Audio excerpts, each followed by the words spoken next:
Many civilizations aspire to be eternal, to outlive the rivers and mountains and even the stars themselves, but even they are thinking much too short term. As we get ready to head into the new year and the future ahead of us, it doesn't hurt to reflect on what's come before, and not much comes before the beginning of time. It's strange to think, but back when the universe was hotter and denser, not long after the Big Bang, more fusion took place in the first 10 minutes than in the next 10 billion years. All of our hydrogen and lithium, and most of our helium, dates from that period. Indeed, it will probably take the next 10 trillion years to surpass the amount of fusion that occurred in that window of time that's shorter than this episode. Quite a lot of fusion occurred after that too, as the universe cooled down to something more like normal stellar fusion rates, and eventually down to the temperatures we can see at the surface of stars, rather than their ultra-hot cores. About the time that happened, things finally thinned and cooled enough to let atoms with electrons form, and we stopped seeing every single photon created get rapidly reabsorbed by its neighbors. Indeed, nowadays most photons will never get absorbed, and will meander off to the edge of eternity, so there never will be a true dark age in this universe, even when the last star burns out. It is that dark age we are going to discuss today, the one that comes after the stars go away, and it is thousands of times further ahead in our future than the Big Bang is in our past, but each epoch of our universe is longer than the last, with that brief 10-minute one where most fusion took place already being the beginning of the 8th epoch after the Big Bang.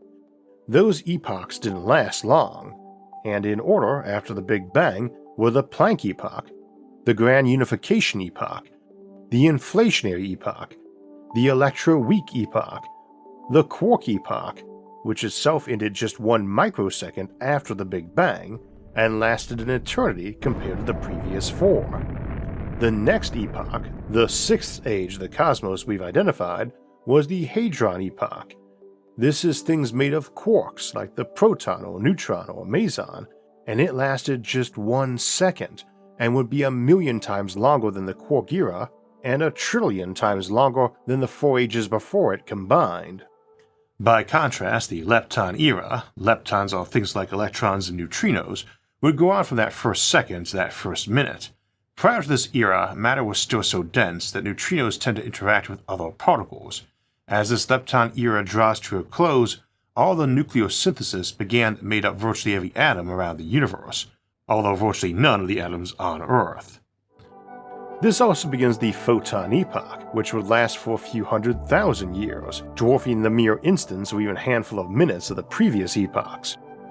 This period ended when photons stopped getting constantly absorbed, and the very redshifted remnants of that superenergetic epoch are what we call the CMB, or cosmic microwave background radiation. Those start off as the same small molecule-sized photons you and I see by, and have redshifted to something about an inch in size now.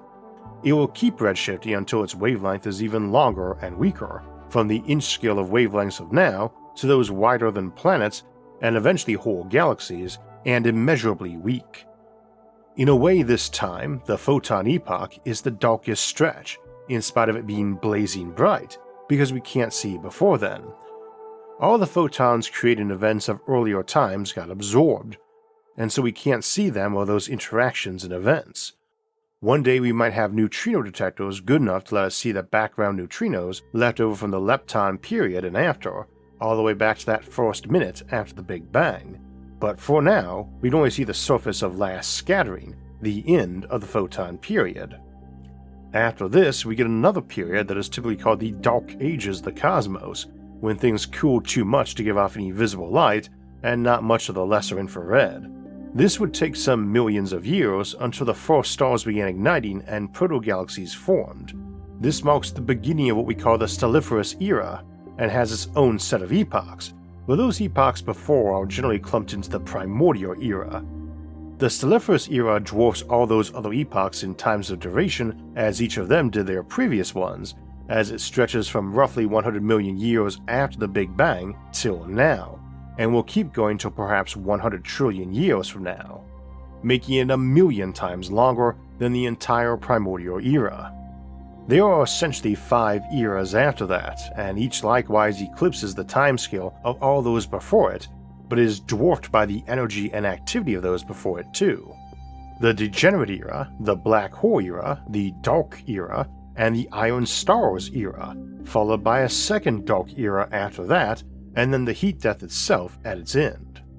That Degenerate era could have more than one ending. We still don't know if protons decay, but we know that if they do, their half-life is not on an order of billions or trillions of years, but at least billions of trillions of years. But to give an example, if that timeline was 10 to the 34 years, the very minimum proton half-life currently allowed, it would mean you would only get 1 proton decaying per year out of a sample of 10 to the 34 protons, which is about 10,000 tons of matter, so it's very hard to spot. I am not a big fan of supersymmetry, magnetic monopoles, or proton decay. They were the lead ideas when I was a student back around the turn of the century, and I never took to them. They had a particle zoo flavor that bugged me. Intuition and gut instinct are not very good reasons to disbelieve a theory, of course. But in the intervening time, supersymmetry has taken a lot of hits in experimental data, and not many wins in this column, and that's why I tend not to focus on proton decay much in our Civilizations at the End of Time series. Today is no exception. It forms the end time of our speculation as it slides into the Black Hole era. We've looked at surviving that era in our first episode of that series, Black Hole Farming, and talked about how we might get a resurgence of life in the Iron Stars era far beyond that Black Hole era and First Dark era. We've even talked about how that second Dark era might be able to reset a cyclic universe under Roger Penrose's conformal cyclic cosmology. But we don't really spend much time on that first post-stellar era, the Degenerate era. We have discussed it, but rarely in the context of surviving in the natural universe predicted then, and that's because you wouldn't expect there to be a natural universe at that point. Life exists here and has grown to intelligence, and unless it's ultra rare or doomed, every galaxy ought to be thoroughly settled in the next 10 billion years or so, even if by life from a neighboring galaxy. And we'd still be less than 1% of the way through the stellar era at that point.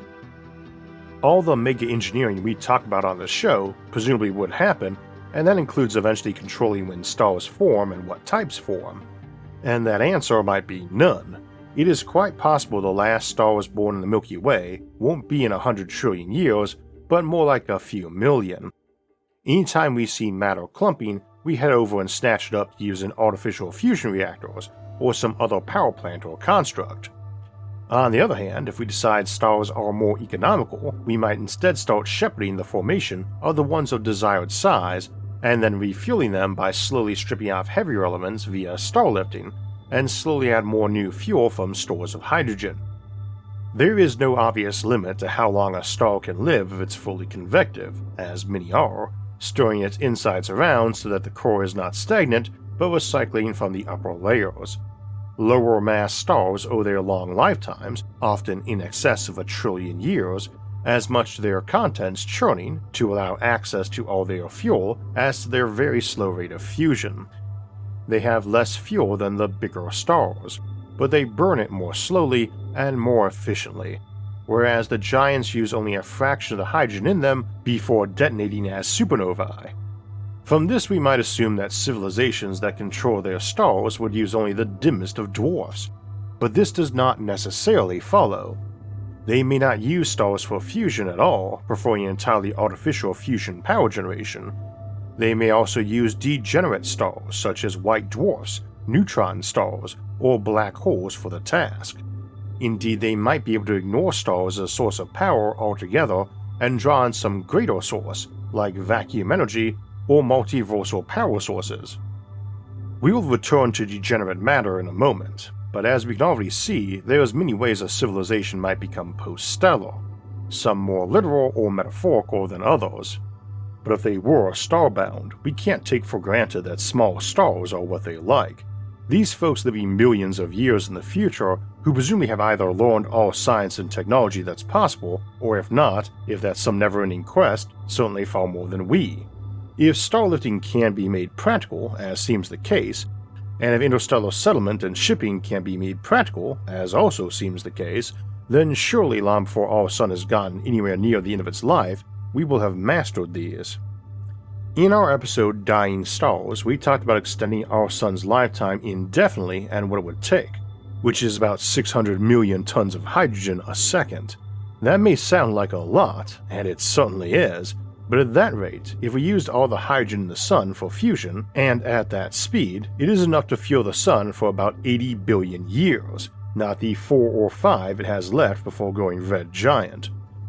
Now if you don't need that much energy, a smaller star makes sense, but odds are good a galaxy-spanning civilization would, and would also just prefer to remain centralized.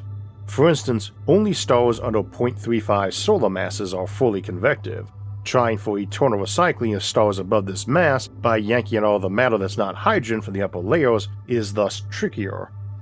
You might have to periodically reduce them down to that mass to strip them of heavy elements accumulating in their core, though you might do just that, like closing down a road for a few months every decade to overhaul it. So this might seem the ideal size, but its luminosity is only about 3.5% of the sun's, and a lot of that is in the infrared, and so it's much dimmer. Now that's not problematic as we can engage in star boosting, indeed it works quite well in tandem with star lifting, and that's where you reflect light down from a big polar mirror onto a star, so that most radiation only escapes from its equatorial zones, where planets usually orbit anyway. This causes that star to have a hotter surface area. Its effect on fusion rate is minimal. You're just limiting its effective radiating surface area so that it grows hotter and produces a smaller portion of its light in infrared and red, and more of the yellow, green, and blue that our sun gives off. It's also a big jump to assume folks billions of years from now are interested in planets and classic biology, no more than we would view Earth a couple billion years back, all single-celled, and just figure out photosynthesis and multicellularity to be some idealized state, kicking that forward several trillion years to the period when natural star formation is ebbing off, and assuming sort of space opera galactic empire of millions of planets, 1 or 2 per star and many stars left alone, just seems dubious. But just because we have artificial fusion doesn't mean we don't use stars. For one thing, gravity really helps maintain the pressure, temperature, and density that make fusion work. So barring some sort of controlled gravity beam or field, it would seem likely that fusion will be most efficient when done at large scales and quite probably even stellar scales. And when your civilization is composed of quintillions of people, using a star as a shared power plant is no more excessive than using a large modern reactor. A quintillion people, a billion, is not that many for a Carter Shift 2 civilization. Indeed, a sextillion would be more likely for a Dyson swarm around a star like our own, or around a small cloud of stars operating in tandem, star boosted and constantly being replenished or even temporarily sucked down in size for a purging of heavy elements. We might give our sun several smaller binary cousins and just cycle them up and it down every 100 or so million years to clean up all those troublesome but ultra valuable heavy elements and support a larger than normal K2 civilization. In such a case, with a sextillion people each apportion 380 kilowatts of power continuously, as our current sun would permit, and is assuming we're trying to run on classic biology and trying to support us off hydroponics and something like a modern suburban housing environment, but with many plants worth of nature preserves and forests and the like. You could probably push that to several sextillion people too, or something like 1 trillion people for every human alive today. And this is still a stellar civilization, and one where you need to feed it 600 megatons of hydrogen a second to keep it going. For context, that's around 10 grams of hydrogen per person per day, or 3 kilograms a year. Scale really matters when we're trying to imagine the insanely huge fleets need to deliver such fuel supplies to a star. You might need 1,000 supertanker-sized ships spilling their cargo on the sun every single second, and where they may each have had to spend a century bringing that fuel in.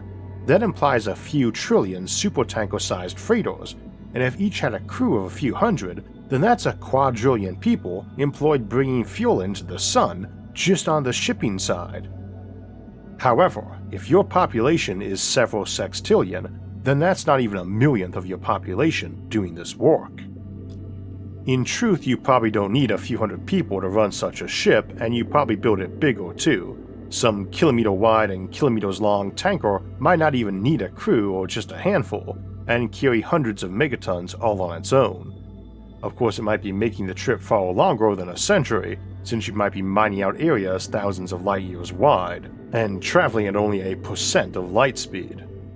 In this episode, we've been exploring civilizations that survive long after the stars themselves start to fade. My new exclusive, Rogue AI Empires, When Machines Expand Without Us, looks at one way that could happen in real life: machine civilizations that inherit the galaxy even if their makers do not. That's out now only on Nebula, a creator-owned streaming platform where every SFI episode premieres early and ad-free, along with monthly exclusives, dozens of bonus extended editions, and fantastic series from other channels like Curious Archive's Far Future, an exploration of some of the strange and curious possibilities ahead. And right now is a great time to join. During December, you get 50% off a yearly Nebula subscription when you use my link or QR code, just $30 for the whole year, roughly $250 a month. Plus, new members get a 3-day free trial to check out Rogue AI and our other content. Head to go.nebula.tv/IsaacArthur and start watching today. These are the scales of stellar civilizations that can exist under known science. And again, by the time these places could fill up our galaxy and even dent their fuel supplies, if there's anything beyond known science, they have probably figured it out. They would, even without assuming any more intelligence than modern humans, be producing more scientific contemplation per second than we have in our whole history. I don't know that a civilization needs to be more numerous than that, as we tend to be bumping into that area of interdiction bubble civilizations we've discussed before. Indeed, it's been a major subtopic for all of 2024 on this show. This is where they might decide they don't want any rival civilizations nearby and just settle to whatever radius they feel they can keep a coherent civilization intact, which might be a light year or less. Then they just mine the rest out and bring it home. They make their civilization bigger by making it last longer rather than by expanding its physical width or current population. And if your citizens are nigh immortal, they might be a bit more prone to hoarding. Stockpiles leak or get stolen from though, so there's a lot to be said about not going overboard with a slow and low-burning approach. In this regard, again, we might be post-stellar in a few million years, only having the one sun while all those others in the region get turned into fuel depots for it. Or we might have some awesome alternative to stars or even known energy sources like antimatter. Ultimately, you're not really star-dependent. That star in the middle is less the giant sun in the sky and more the burning orb in the bottom of your civilization, the fire in the boiler down in the basement, important but not really foremost in your thoughts, let alone the default god of many religions. Your civilization probably still tends to clump though, because you have a few dynamics. Whatever you're using for travel and communication is probably faster or easier at shorter ranges. You might have some method of travel that is instantaneous point to point and not depend on distance for how difficult or lengthy it is.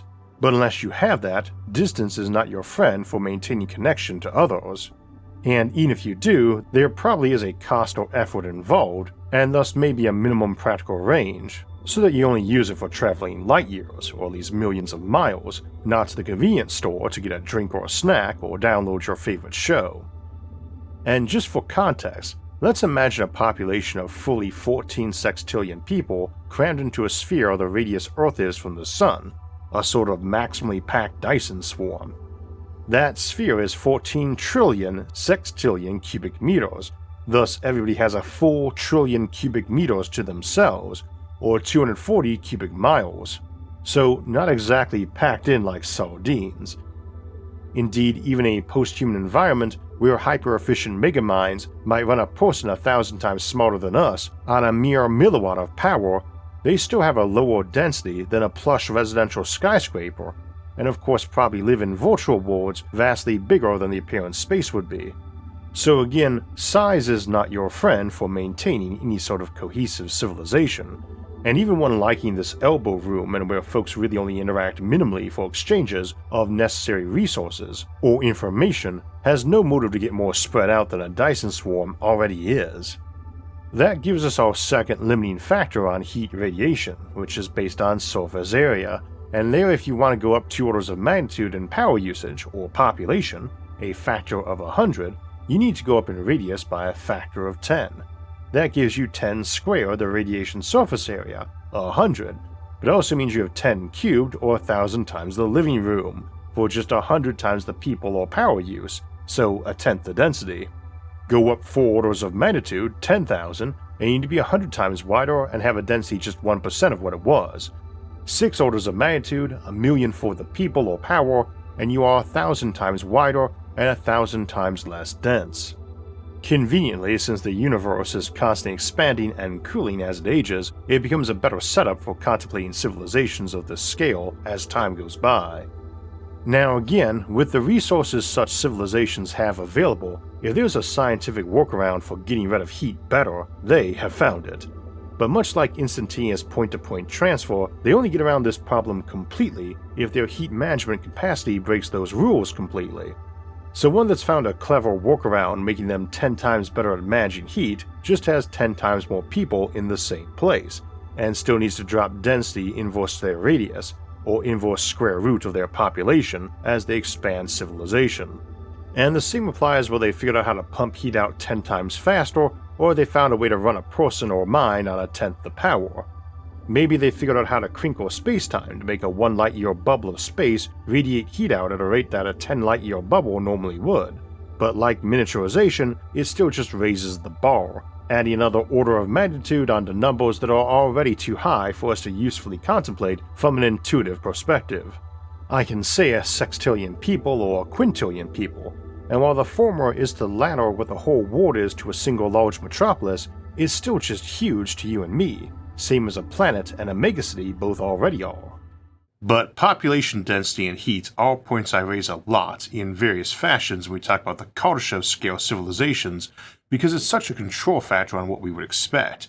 And you can cram an entire galaxy's worth of mass, 1 trillion solar masses, into a sphere not much bigger than those bubbles we just mentioned without turning into a black hole.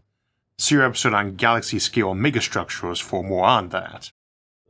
Of course, you might be doing that by having some Dyson swarm of stars themselves, and huge gas giant fuel depots, orbiting a massive black hole into which you cycled helium you got from those stars after you star lifted them to remove the helium and put in more hydrogen from your stockpiles. Black holes, as channel regulars know, are a vastly more efficient power generator than fusion by normal stars is. Fully convective stars convert about 1% of their mass into energy, bigger ones do much less, whereas matter dumped down a black hole via the methods discussed in our black hole series with around 20% going in, and if you're patient, very, very, very patient, you get the remainder out as Hawking radiation as the black hole slowly evaporates. Done right, trickle feeding energy into various black holes of various sizes while waiting for others to evaporate down to produce useful power supplies, and you could last a really long time. I'm not sure you would bother though. Just for some context, let's imagine a person who was very obsessed with maintaining their own existence, and as a human, wiped everybody else out and lived on board a space habitat of their own that ran on about 1 megawatt.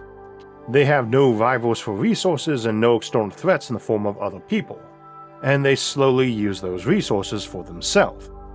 That could be a fairly plush life while their drones went out and gathered the whole galaxy to serve as fuel supply for them, maybe even some neighboring ones, so they get 1 trillion solar masses worth of hydrogen and run 1% efficient fusion off of that, getting a quadrillion joules of energy from each kilogram.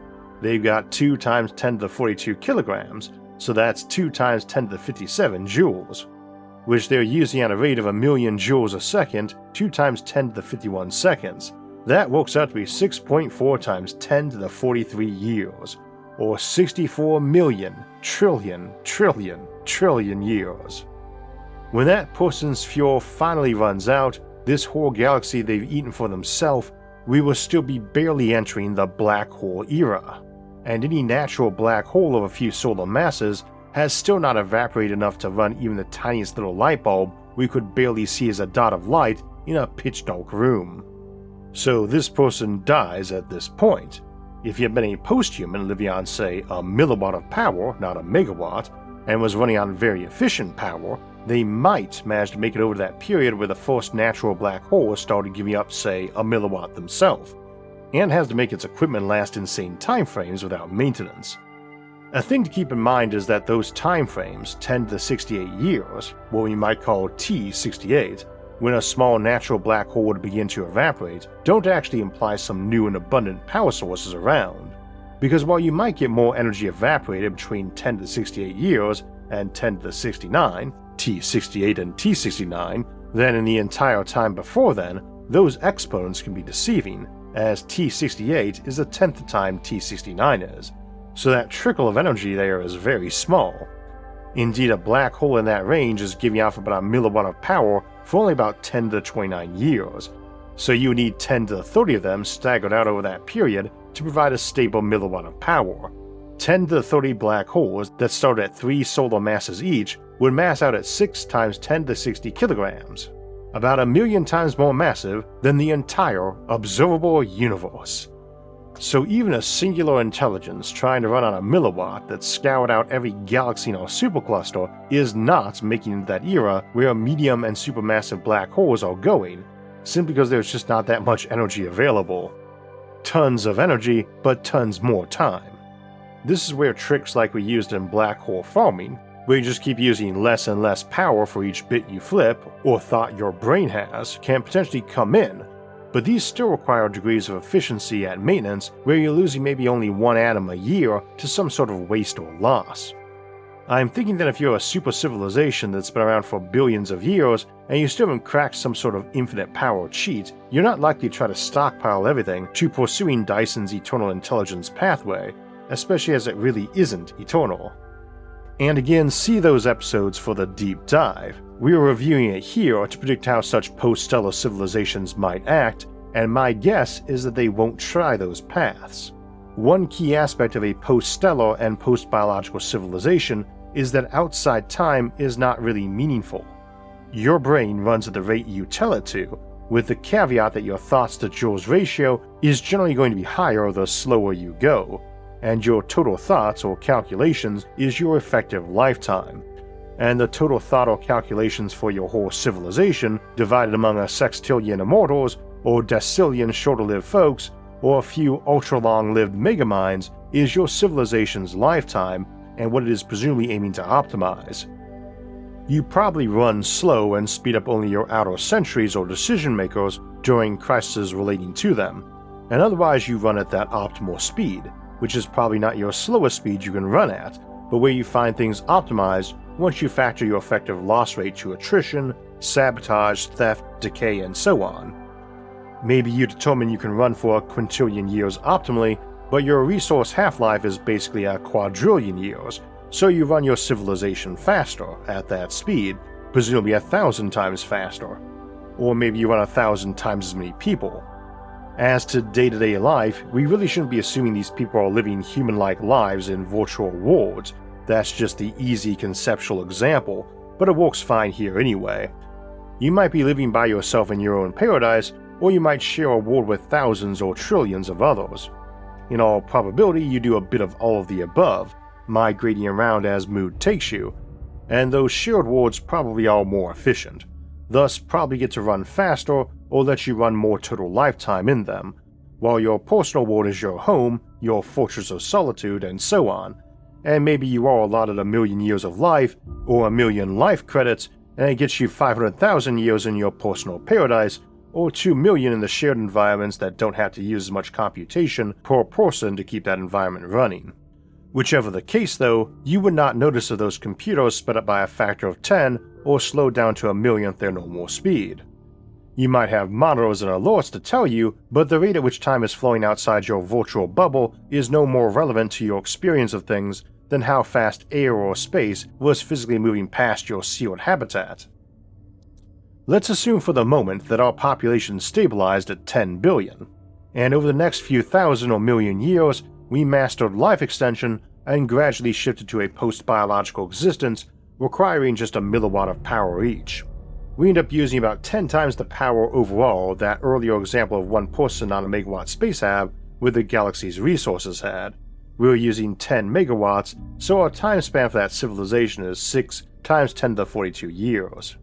Now let's assume we only used a sixth of that, to take us to an even 10 to the 42 years, a million trillion trillion trillion, as 42 is a great number when contemplating life, the universe, and everything, and left the other 5/6 of our galaxy alone, along with the neighboring galaxies it would collapse in with over the next few hundred billion years as all the other galaxies fly over the cosmological horizon from Hubble expansion. What's the outside galaxy, or merged galaxies, looking like? Well, sometime around 100 trillion to 1 quadrillion years, T14 to T15, the last natural stars burn out, and this signals the beginning of the degenerate era. And again, we could have kept our own sun or some artificial suns running into this period too. There is plenty of fuel still around, but it's getting very thin after the next couple trillion years, and stars form less often, and eventually you just aren't getting any clumps big enough for fusion anymore, and the rare exceptions burn out after a few trillion years. This is only at 10 to the 14 or 10 to the 15 years, T14 to T15, so if your civilization is going to last at 10 to the 42 years to T42, it's got a lot of time left to deal with. This whole stellar epoch only lasted a tiny fraction of your time, like early epochs we talked about at the beginning that didn't even last a billionth of a second. Even though that distant black hole era or dark era is probably denied to life, post-biological or not, it doesn't change that the degenerate era counts the entire lifespan of our universe to date the way we would regard mere nanoseconds taken against the entire life of our planet. After that first quadrillion years, you would still see some suns appearing, cases where a pair of big brown dwarfs rammed into each other, or a white dwarf encountered one and swallowed it, or rather was swallowed by it, since while far more massive it is also vastly tinier. Much like evaporating black holes, while they would live again for vast times on our own timescales, they would be but brief flashes in the void. We might imagine renegades or exiles from those bunker civilizations waiting till the T42, looking for a home of their own, and finding a rare white dwarf slowly cooling to black dwarf states, which begin around T15, and pushing a stream of matter in from some gas giant or brown dwarf distantly orbiting it. If we're thinking of T42 as the end of the inhabited era of that dark era, and we choose to view this as a million years, say all its inhabitants, numerous in number, are planning to live at a slowed rate that will give them a million-year subjective life, then a trillion trillion trillion years, or T36, is just 1 year, and the first hour is not passing until T31. In these kind of lifetimes, stars or stellar remnants are orbiting galactic cores as fast as an electron around a nucleus. So collision and perturbation that might be lottery odds of happening over a billion years are now occurring to everything with statistical certainty. By T23, a period of time itself a million times longer than the stellar era, and a trillion times longer than life has walked on land on this planet, virtually every brown dwarf has been ejected, and stellar remnants have either been ejected from the galaxy or merged with something bigger. In roughly this same time period, any planets not already perturbed and ejected from whatever stellar remnant they orbited will have had their orbit decay from gravitational radiation. Planets further out from their sun would be more likely to survive the death of that star and take longer to have their orbit decay till they fell in, but are also more likely to be perturbed and ejected. Earth, if it survived to the red giant phase, would fall into the black dwarf sun around T20. All these ejected bodies will drift until one day becoming iron stars, a period of time so far beyond even the black hole era as to be meaningless. Everything else will slowly merge with each other, giving bright flashes off, though in many cases those bright flashes might be eons long by our reckoning. A person with a magic stasis device or TARDIS-like vehicle might live on by just jumping to each new temporary shelter. And again, this temporary home might support civilizations of trillions of biologicals for billions of years, and more for post-biologicals, so not really temporary. From T23 to T30, this is what is happening. Binary white dwarfs or neutron stars, both long since cooled, will fall into each other. As we reach T30, the time frame in which our T42 civilization thinks of as a minute in their million-year subjective scale, all that is left in the galaxy is those cooled and isolated remnants of neutron stars and white dwarfs, and black holes, slowly merging and from a practical perspective still not decaying themselves. Black hole evaporation is just very slow. Things get iffy after this, depending on if protons decay, and many other variables depending on cosmology we haven't nailed down yet. We could have a false vacuum collapse in the Dark Era, which begins sometime after T100, just after even the supermassive black holes in galactic cores have evaporated, and on long enough timelines you get Boltzmann brains appearing in those ejected planets and potentially new inflationary events after the Iron Star Era. Life can exist, indeed civilizations can exist after this period, but not with continuity. Not without some other power supply not dependent on what we know of now, though given the time spans and scales, doubtless if it can be done, it will have been by then. Civilizations still around after T30 probably cling to the dark stellar remnants and likely use a lot of their thin stream of energy just to counteract gravitational decay or send the occasional message to distant cousins. It's not that their bank vault isn't enormous, it's just that on very long timescales, even an ocean will drain through a pinprick hole. There's not much point trying to keep your civilization running on timelines longer than that, so you run things in a way that lets you drain it a bit faster than that pinprick does. I can't really see that happening on a scale longer than our T42 civilization. Whether or not we would even try for that time scale is iffy. My hunch is that even T30 is viewed as a waste of effort. Again, such civilizations do not measure longevity on our timescale, this T timescale, but rather on their own personal clock. How many calculations can I get from my available energy pool? The slower I draw on it, the better I will usually do, but time is not the friend of the hoarder, so they will determine what gives them their optimal use and act accordingly. What good is a super long-lasting battery if you must use more energy to keep maintaining it than you can withdraw from it? No matter how you cut it though, especially if Landauer's limit is the control factor, we are not likely to see any post-stellar empire that isn't so long-lived that it doesn't regard the stellar era as a short and explosive epoch the way we view the primordial era, photon epoch, or even the Big Bang itself.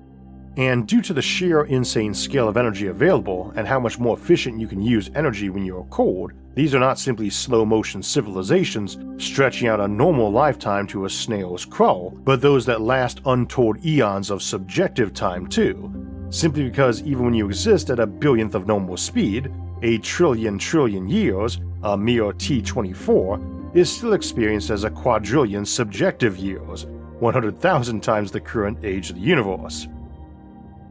Will any life live to see that era? Hard to say, of course, but the peculiar thing is that odds favor that people being born in the not-too-distant future, the next eye blink of a million years, and maybe even born today, even you or I, may survive until that period, long after the stars themselves are but a distant memory. It's been a little over a year since this episode originally premiered on Nebula, and unless I decide to do a New Year's Eve episode, this will also be our last episode of 2025. As we close out this 11th season of SFIA, I want to leave you with a thought that's both unsettling and oddly inspiring, I hope. Over the past year, a few papers have suggested something remarkable: that vacuum decay, that catastrophic bubble of true vacuum we usually imagine sweeping through the cosmos at light speed, might not only be survivable in some forms, but could even be tapped as an energy source. Rather than just an existential threat, it might be an engine, slowing to just under light speed and allowing civilizations to ride the edge of destruction, extracting staggering amounts of power as it expands. There may be other ways to use power too, ones that are less destructive. That ties into other board speculations we've seen recently. Black holes as civilization engines, their Hawking radiation coaxed and channeled across aeons. Dark matter, once just an invisible backdrop, reimagined as a usable fuel. Even exotic ideas about space-time itself as a harvestable medium. They all speak to the same theme. In a cosmos where ordinary stars eventually gutter out, advanced minds may not look for light, but for the shadows, the deep, hidden processes that outlast everything else. Indeed, if there's one thing I've come to increasingly doubt, it's that our universe really is all that is, or was, or ever will be, that the cosmos is wider than that, and that conservation of energy is not a hard, fast, and total rule, as we perhaps thought in times before general relativity, and growing a bit less certain all the time. It also reminds me that civilizations, like stars, also move through epochs. I'm reminded in our own small way, by imagining these far futures, we are planting seeds that may still inspire long after we are gone. the post-stellar future may be unimaginably far away, but the act of envisioning it is something we can do today. Here's to another year of wonder, and to the hope that our curiosity endures longer than the stars themselves.